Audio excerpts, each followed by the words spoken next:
រឿងអ្នកលក់ឆ្នាំងដីជួបខ្មោចបំពេកូនសួស្តីពុកម៉ែបងប្អូននៅក្នុងបណ្ដាញសង្គម YouTube ទាំងអស់គ្នាស្វាគមន៍មកកាន់ Channel រន្ធត់លួសព្រលឹងថ្ងៃនេះខ្ញុំមានរឿងពិតមួយទៀតហើយដែលរឿងពិតនេះគឺបានមកពីពូផលដែលស្រុកកំណើតរបស់គាត់គឺនៅខាងខេត្តកំពង់ឆ្នាំងប៉ុន្តែហេតុការណ៍ដែលគាត់បានជួបនោះគឺនៅខាងខេត្តកំពតពូផលគាត់បានបញ្ជាក់ទៀតថាតាំងពីគាត់ចេះដើរលក់ក្អមឆ្នាំងឆ្លងស្រុកឆ្លងខេត្តមកគាត់ជួបរឿងរន្ធត់ចំនួន3ដងហើយគាត់ដើរលក់ក្អមឆ្នាំងនោះក៏មិនមែនដើរលក់ម្នាក់ឯងដែរគឺមានសម្លាញ់គាត់ម្នាក់ទៀតឈ្មោះពូទីនិងពូផលគាត់តែងតែរស់ស៊ីជាមួយគ្នារហូតគាត់អត់ដែលដើរបែកគ្នាទេបើសិនជាអ្នកណាលក់អស់មុនក៏គាត់នៅចាំគ្នាដែរតលតែគាត់លក់អស់រៀងខ្លួនទើបគាត់នាំគ្នាត្រឡប់ទៅផ្ទះវិញហើយឆ្នាំងដីទាំងនោះគឺគាត់លើកមកពីគេដែរទេមិនមែនថាប្រពន្ធគាត់ឬមួយក៏អ្នកផ្ទះគាត់ធ្វើអីគឺអត់ទេអញ្ចឹងចង់ដឹងថាសាច់រឿងនោះវាទៅជាយ៉ាងណាសូមតាមដានជាមួយខ្ញុំទាំងអស់គ្នាពូផលនិងពូទីនឹងគាត់បានដំណើរថាតាំងពីឆ្នាំ1998កាលចំនួននោះគឺគាត់ប្រកបមុខរបរដើរលក់ក្អមឆ្នាំងគាត់ថាដើរលក់ពីខេត្តមួយទៅខេត្តមួយគឺគាត់អត់ដែលជួបរឿងរន្ធត់អីទេដល់ឡែកថ្ងៃមួយគឺគាត់សម្រាប់ចិត្តទៅលក់នៅខាងខេត្តកំពតម្ដងដោយសារតែផ្លូវដែលគាត់ធ្លាប់លក់នោះមិនថាទៅខាងពោធិ៍សាត់បាត់ដំបងឬមួយក៏ខាងកំពង់ចាមកញ្ចេះហ្នឹងក៏គាត់ធ្លាប់ទៅដែរអញ្ចឹងថ្ងៃហ្នឹងគឺគាត់សម្រេចចិត្តរកស៊ីដូរផ្លូវម្ដងប៉ុន្តែគាត់នៅតែទៅ2នាក់ដូចដើមបើគិតមកដល់ឆ្នាំ2025-26នេះគឺអត់មានទៀតទេអ្នកដែលលក់តាមរទេះគោបរគោតាមពីខេត្តមួយទៅខេត្តមួយនោះគឺមានតែឡានឬមួយក៏រមាក់គោយន្តអីចឹងទៅប៉ុន្តែចំនួនពផលនិងពុទីគឺគាត់ទឹមគោដើរលក់គាត់ថាឈប់ខ្លះឲ្យគោស៊ីខ្លះឬមួយក៏គោស៊ីឆ្អែតចឹងទៅក៏គាត់បន្តដំណើរទៅមុខទៀតគាត់ថាលក់ក្អមឆ្នាំងគឺអត់ទៀងទេជួនកាល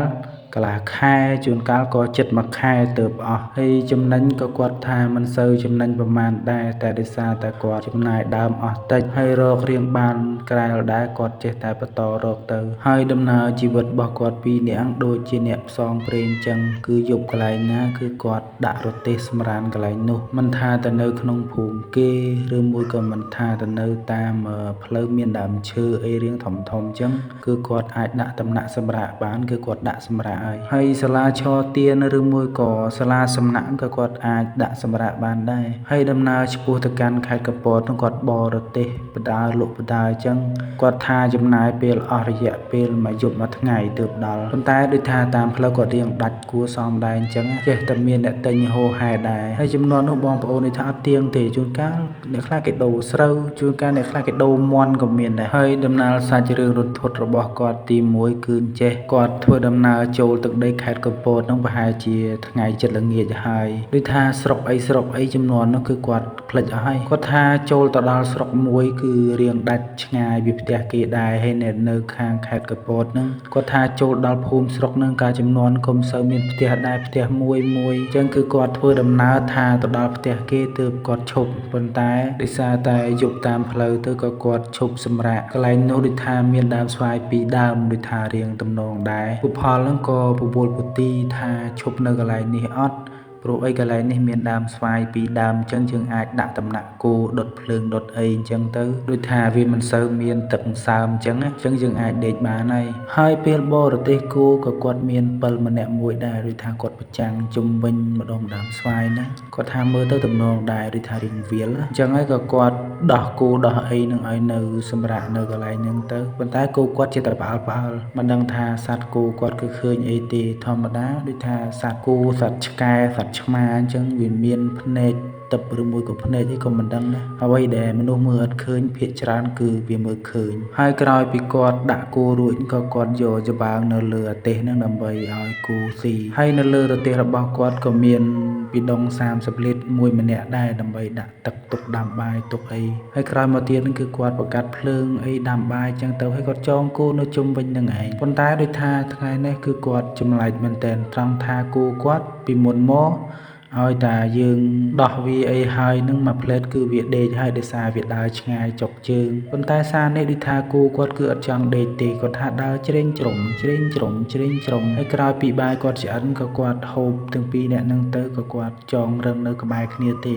ដូចថាគាត់ដាក់រទេះចិត្តគ្នាហើយគាត់ចងរទេះនិងរទេះជាប់គ្នាអញ្ចឹងគឺគាត់សម្រានបដាគឺគាត់និយាយបដាហើយក៏មិនភ្លេចទៅពូកភ្លើងគោដែរដូចថាគាត់សម្រានចិត្តភ្លើងគោអញ្ចឹងកុំឲ្យមានមោះមានអីមកខំអញ្ចឹងទៅគាត់ស្រាប់តាលឺឆ្កែលូចេញពីក្នុងភូមិមកវិញពុទីនេះក៏គាត់ថាអីអាផលបើយើងបរទៅមុខតាន់តិចទៀតទៅគឺដល់ភូមិគេនៅដូចថាសលេងឆ្កែលូឆ្កែព្រោះហ្នឹងគឺលឺឲ្យច្បាស់កឡែតពុផលគាត់ថាគាត់ចង់ទៅដែរតែគាត់រៀងខ្ជិលដោយសារតែដាក់គូដាក់អីហើយអស់ហើយដាំបាយដើម្បីហូបហើយក៏យើងសម្រាប់ទីនឹងមកយប់ទៅយ៉ាងណាក៏យើងសម្រាប់មកយប់ដូចតែគ្នាទេព្រលឹមឡើងក៏យើងបរទេសចេញពីនឹងតទៅទៀតហើយបើតាមស្មានរបស់គាត់នោះប្រហែលជាម៉ោង 7:10 ហ្នឹងឆ្កែលូពីក្នុងភូមិមកកាន់តែក៏លួចទៅគាត់ថាគាត់ធ្លាប់ដើរឆ្លងកាត់ព្រៃបរទេសលក់នៅឆ្ងាយដេកតាមព្រៃតាមអីគាត់ថាដូចអត់សូវខ្លាចតែមកដល់កន្លែងនេះគាត់មានអារម្មណ៍ថាដូចជារៀងព្រឺសម្បុរមិនក៏មិនដឹងគឺថាក្នុងចិត្តចេះតែរសាប់សល់ដែរស្រាប់តែមួយសន្ទុះនឹងរៀងស្ងាត់ឆ្កែនៅក្នុងភូមិវិលូដូចថាគាត់លុកបែបរលាវអញ្ចឹងក៏លឺសំឡេងបំពេចេញពីលើចុងស្វាយមកវិញគាត់ថាពីដំបូងនឹងគឺដូចយល់សប្តិទេគាត់ថាលឺបំពេលឺកូនក្មេងយំតិចទេហើយពេលដែលគាត់ផ្ទៀងស្ដាប់នឹងបែរជាអត់លឺវិញប៉ុន្តែដល់ពេលដែលគាត់ឈប់ស្ដាប់នឹងសលេងនឹងបែរជាលឺដូចនៅជាប់តិចអញ្ចឹងក្រោយមកទៀតនឹងក៏គាត់បានដាស់ពុទីគាត់ថាទីងើបពុទីនឹងក៏ងើបបែបរៀងសាងម៉ាងក៏សួរថាលឺសលេងអីអត់គាត់ថាអញលឺតាពុផលគាត់ថាឯងលឺមិនក៏ឯងដេកលក់ក៏ស្រួលម្ល៉េះអញលឺអញមានអារម្មណ៍ថាព្រឺសបល់ចង់ងាប់គាត់ថាលឺអីគេ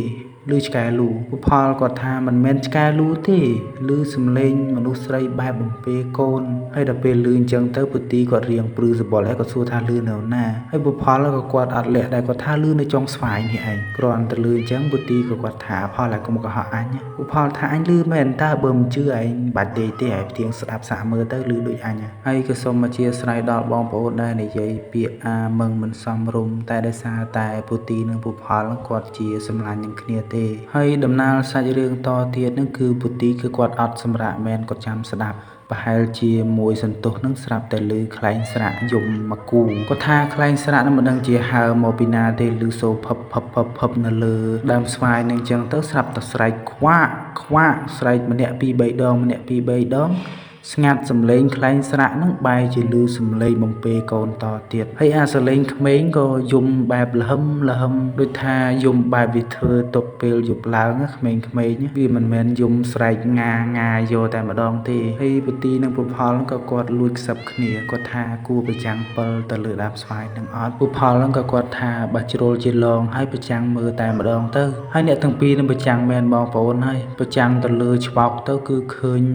ស្ត្រីម្នាក់អង្គុយលើដើមស្វាយនឹងឯងឃើញបែបមានជាកម្មាចងរឹងប៉ុន្តែអត់ឃើញមុខគេទេឃើញតែកណាត់នឹងដាច់រយេរយាយពីលើចុងស្វាយមកវិញហើយក្រោយពីគាត់ឃើញគាត់បិទពលឿនមែនទែនហើយពទីនឹងក៏គាត់សួរពុផលថាឥឡូវយើងគួរគិតធ្វើម៉េចពុផលនឹងក៏គាត់ថាបើជ្រុលដំណើរហើយក៏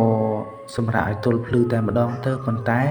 ដូចថាយើងឃើញស្រាប់ហើយគឺយើងដេកតែម្ដងទៅគឺលែងប្រចាំងលែងនិយាយគ្នាលែងអីទាំងអស់ហើយគាត់ថាលឺសលេងជាបំពេមានកូនង៉ែតយំងេងអញ្ចឹងទៅគឺគាត់ថាដូចបំពេគាត់ឲ្យដេកលក់អញ្ចឹងគាត់ថាគាត់លក់ទល់ភ្លឺតលតាប្រហែលជាមេឃភ្លឺបែបស្រាងទើបគាត់ភ្ញាក់ហើយក្រោយពីគាត់ភ្ញាក់មកនឹងបងប្អូនហើយច្បាស់ចាគាត់ថាគាត់ដេកនៅខាងជើងដើមស្វាយទី1នេះងាកទៅមើលដើមស្វាយនៅខាងត្បូងរបស់គាត់ហ្នឹងគាត់ចងរឹងនៅខាងជើងហើយភ្នោនឹងគឺនៅខាងត្បូងហើយគាត់មើលអត់ឃើញគាត់ថាគ្នាគាត់ពីរនាក់ប្រចាំងពិលឆ្វេងស្ដាំដែរតែមើលអត់ឃើញហើយសាកសពនោះប្រហែលជាទឹម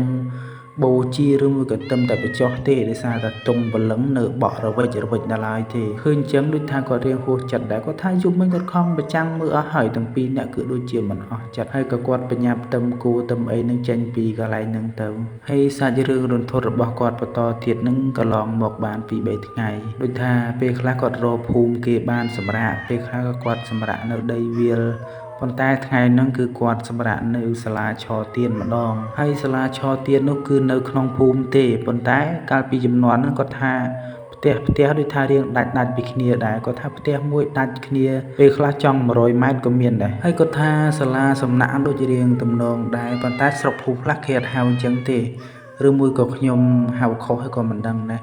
អ្នកនៅស្រុកភូមិខ្លះគឺគាត់ហៅដូចជារោងបណ្ដាឬមួយក៏រោងបនភូមិអញ្ចឹងប៉ុន្តែតាមបណ្ដាស្រុកខ្លះគឺគាត់ហៅសាលាឆទៀនកន្លែងដែលគេធ្វើបុណ្យអញ្ចឹងដូចថាអ្នកធ្វើដំណើរផ្លូវឆ្ងាយខ្វះតំណទីអាស្រ័យគឺអាចសម្រាកបានហើយក្រោយពីគាត់ដាក់គូដាក់អីរួចហ្នឹងក៏គាត់ដាំបាយហូបដូចមុនអញ្ចឹងដាំបាយដាំអីរួចហូបហើយអីហើយក៏គាត់នាំគ្នាសម្រាកនិយាយរឿងដូចថាគាត់លក់ពីថ្ងៃជួបមួយខ្លះគាត់បន្តថ្លៃជួបមួយខ្លះក៏ផ្លែងអញ្ចឹងទៅគាត់ចេះតែនិយាយក្រោយពីគាត់និយាយបានមួយសន្ទុះហ្នឹងក៏រៀងទន់ភ្នែកដូចថាទន់ភ្នែករៀងខ្លួនអញ្ចឹងទៅគាត់ក៏សម្រាកហើយក្រោយពីសម្រាកបានមួយសន្ទុះហ្នឹងគាត់ក៏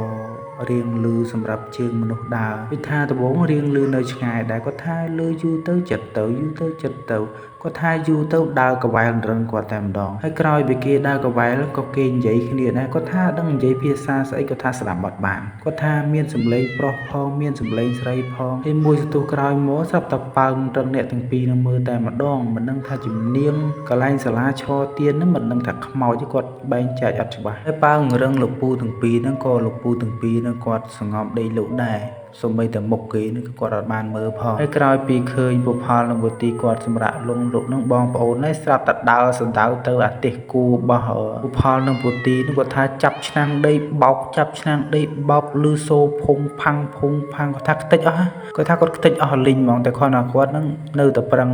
សងំចឹងតែសលេងនៅតែលឺភុងផាំងហើយមួយសន្ទុះក្រោយមកនឹងគាត់ថាស្ងាត់ដល់ជ្រាបហើយក្រោយពីស្ងាត់ហើយនឹងលែងលឺសំឡេងនេះនឹងពុផលហើយនឹងវទីក៏គាត់ងើបប្រចាំងពិលទៅមើលកន្លែងរទេសគោគាត់ថាក្អមឆ្នាំងឬមួយក៏អីវ៉ៃអីវ៉ាន់របស់គាត់នឹងគឺនៅទាំងអស់គឺអត់មានស្នាមបោកស្នាមបែកអីនឹងនៅចិត្តទេគឺអត់មានទេ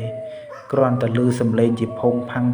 ងដូចថាគេលងបន្លាចគាត់ចង់ឲ្យគាត់ចេញពីកន្លែងហ្នឹងក៏មិនដឹងដែរតែដូចថាគាត់ខុសដែរគាត់ថាគាត់មកដល់កន្លែងហ្នឹងគឺគាត់អត់បានសុំគេទេគាត់សុំតែមេភូមិប៉ុន្តែចំណែកផ្លូវងងឹតគឺគាត់អត់បានសុំទេហើយក្រោយពីព្រឹកឡើងគឺគាត់រៀបចំអីវ៉ាន់ទៅមុខទៀតអញ្ចឹងទៅហើយសាច់រឿងរន្ធត់ទី3ដែលគាត់ជួបជាលើកចុងក្រោយគឺគាត់លក់ឆ្នាំងចិត្តអស់ហើយគាត់ថាដូចជាចង់ត្រឡប់ប្រទេសលក់បដើមកស្រុកវិញហើយគាត់ថាសាមុនហ្នឹងគឺដាក់នៅដំណាក់ដើមស្វាយឬមួយក៏ដាក់នៅសាលាឆទៀនហ្នឹងក៏ជួបរឿងរន្ធត់ច្រើន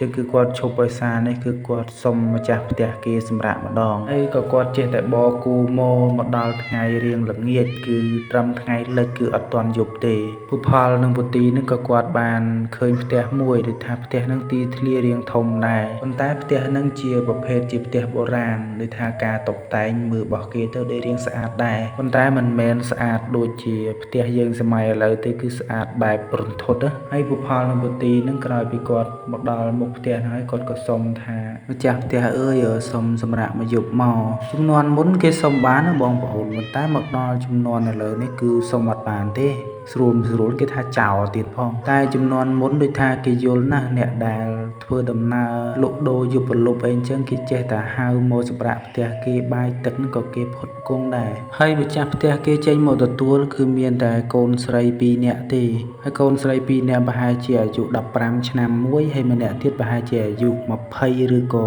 ប្រហែលទេលោកពូផលក៏គាត់ពិបាកប្រាប់ដែរគាត់សួរថាម៉អូនឯងហ្នឹងនៅផ្ទះតែ2នាក់ហ្នឹងទេអីហើយកូនស្រី2នាក់ហ្នឹងគាត់ឆ្លើយថាខ្ញុំនៅមានម្ដាយឪពុកខ្ញុំក៏ប៉ុន្តែគាត់អត់ទាន់មកទេគាត់ប្រហែលជាម៉ោង10ឬក៏ម៉ោង9ជាងទៅគាត់ត្រឡប់មកវិញតែគាត់អត់បានបញ្ជាក់ថាម្ដាយឪពុកគាត់គឺទៅណាទេដោយសារយើងមិនសូវចេះហ៊ានសួរនាំគេដែរកាលនោះហើយសាច់រឿងបន្ទាប់នឹងកូនស្រីនឹងក៏គាត់សួរដែរគាត់ថាពួកឯងចង់សម្រាកនៅក្រោមផ្ទះខ្ញុំឬមួយក៏ចង់សម្រាកនៅកញ្ចុះនៅខាងមុខប៉ុន្តែចំនួនហ្នឹងដឹងគេហៅកញ្ចុះនិងគេហៅរូងអីនៅពីមុខទេដូចថាគាត់ពិបាកប្រាប់ទៅគាត់ហៅជាកញ្ចុះមកទៅស្រួលស្ដាប់គាត់ថាមិនអីទេម៉អូន ពូសម្រាប់នៅខាងមុខនេះក៏បានដែរមានកន្លែងចងរឹងមានអីត្រឹមត្រូវហើយកូនស្រីទាំងពីរនាក់ហ្នឹងក៏គាត់ប្រាប់ដែរគាត់ថាបើសិនជាពូខ្វះម្ហូបឬក៏ខ្វះអីចឹងពូអាចប្រាប់ខ្ញុំបានចឹងចាំខ្ញុំយកមកឲ្យចឹងពូទីនឹងក៏គាត់ឆ្លើយភ្លាមថាមិនអីទេម៉ូនត្រឹមឲ្យផ្ទះពូជ្រកហ្នឹងក៏ពូអរគុណដែរម្ហូបអីហ្នឹងពូត្រៀមរួចរាល់ទុកហើយអស់ហើយប្រហែលជាម៉ោង 9:10 ហ្នឹងម៉ែឪពុកគេគឺម៉ូមែនបងប្អូនហើយមកដល់របស់មុខផ្ទះហ្នឹងក៏ស្រែកប្រាប់កូនថាអើយម្នាងម៉ែមកហើយពូទាំងពីរនេះក៏គាត់ងាកមើលទៅលបងខាងមុខហ្នឹងម៉ូមែនបងប្អូនហើយប៉ុន្តែម៉ូហ្នឹងមកតែមកកំណាត់ខ្លួនទេមកកំណាត់ខ្លួនខាងក្រោមគឺអត់មានទេតាំងឪពុកតាំងម្ដាយហើយក្រោយពីឪពុកម្ដាយគាត់ហៅអញ្ចឹងហ្នឹងកូនស្រីគាត់ឆ្លើយដែរឆ្លើយបដាគឺចុះពីលើផ្ទះមកបដាចុះមកហ្នឹងឃើញកាន់ចង្គៀងមួយពុផលនិងពុទីនឹងគាត់ថាកូនស្រីពីរនាក់ហ្នឹងលែងស្អាតដូចកាលពេលល្ងាចហើយគាត់ថាពេលល្ងាចថ្ងៃលិចនេះគាត់ថាមើលទៅឃើញស្អាតតែមកម្ដងនេះគឺមិនស្អាតទេសូម្បីតែរូបរាងនាងពិតប្រាកដយ៉ាងម៉េចនេះក៏អត់មានដែរមកបែបសក់កទ្រីងកន្ទ្រើង